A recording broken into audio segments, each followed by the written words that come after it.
welcome to 209 Online. I hope you guys are doing well and that you've started your packets and are getting the hang of all that. Just a reminder, if you have any questions, just reach out and we're all here and available to help you. Today, I would like to talk a little bit more about the fossils and start talking a little bit about the dinosaurs. And the last time we talked about fossils, I showed you the fossil record, and it looks something like this.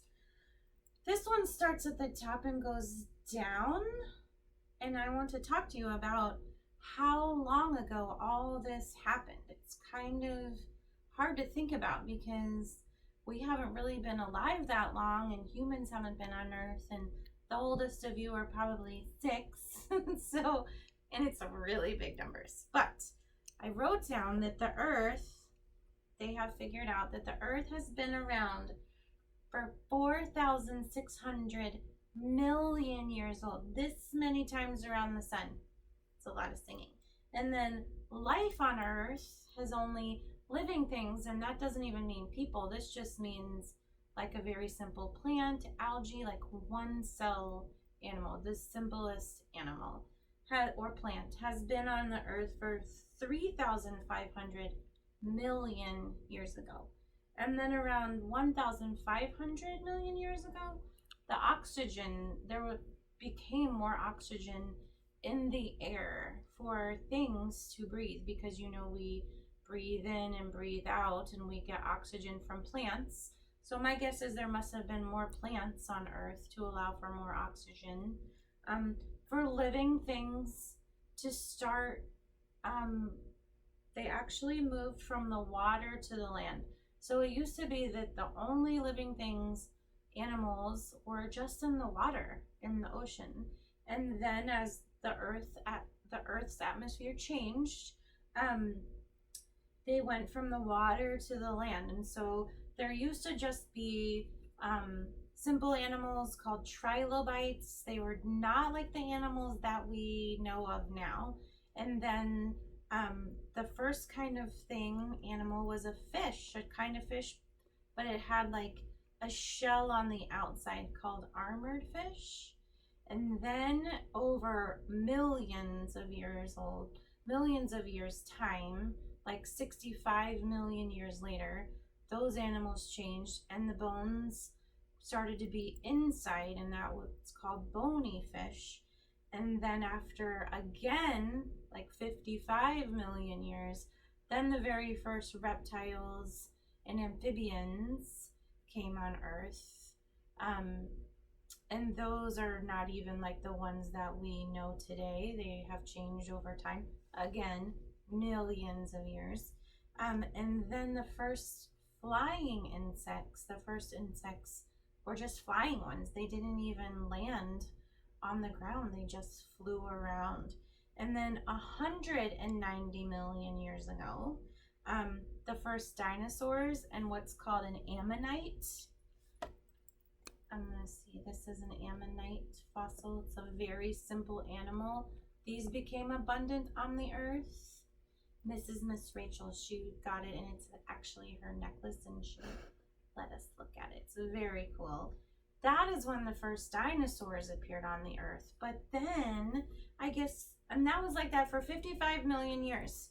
So the dinosaurs lived on the Earth for millions and millions of years, but not all at the same time.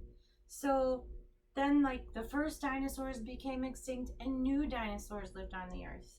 So and even in my mind, I guess for a really long time, I thought just that all the dinosaurs lived at the same time, kind of in the same place, just a long, long time ago. But actually, they lived in different times.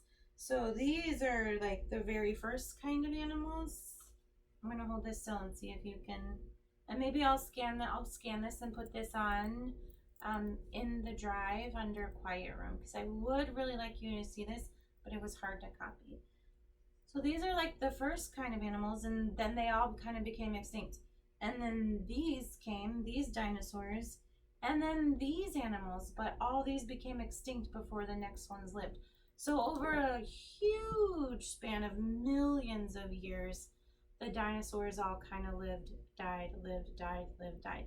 And they are actually probably the most successful kind of animal to ever live over a long period of time, even though they're extinct now. But humans are the ones that have no other animal has evolved or changed over time the way we have. And so there is a really great brainpop junior video for you to watch about dinosaurs. And all of you have a dinosaur ABC book. And so it's a lot of pages, and there's one for every letter, but I thought this would be so much fun and keep you kind of busy. Again, this is a not all in one day kind of thing. This is not sit down and do it at once. This is like do a couple and find your favorite, do the first letter of your name first, which is always fun. Look it up in a book if you have a dinosaur book, or online. Your parents can probably help you Google this. Find out what it really looked like, color it, and then I want you to cut it out, and you'll need a stapler to put it back together. If you are a kindergartner, I would like you to do some research, and I would like to know if it is a carnivore, an herbivore, or an omnivore. And you know that a carnivore ate meat, and you can usually tell by sharp teeth. If it was an herbivore, it might have plants hanging out of its mouth or flat teeth, and then an omnivore would eat both. I want to know where it lived. This one, the Apatosaurus, was an herbivore, and they have found the bones and evidence to show it lived in Colorado, Oklahoma, Utah, and Wyoming.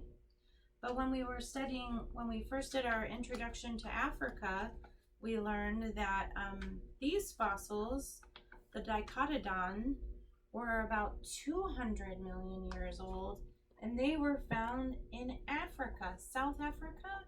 And also, scientists have shown that dinosaurs and the earliest mammals, including humans, might have come from Africa. So I wanted to show you, this is what it would look like if you in our predicting of fossils, how the animal lives, it hopefully is covered, and then with mud or a flood, and then over time, this is what the archaeologists or paleontologists would find and uncover at a dig, which I think is really cool. So again, there's a dinosaur for every letter of the alphabet. The expectation is not to sit and do it at once. Like, it's a really big project.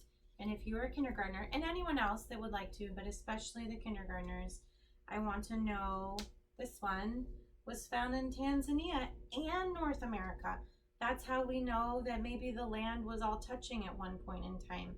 Because how would a dinosaur get from the same dinosaur be in North America and Africa? We don't know. And it was an herbivore, and it lived in those places. What it ate and where it lived. All right, thank you.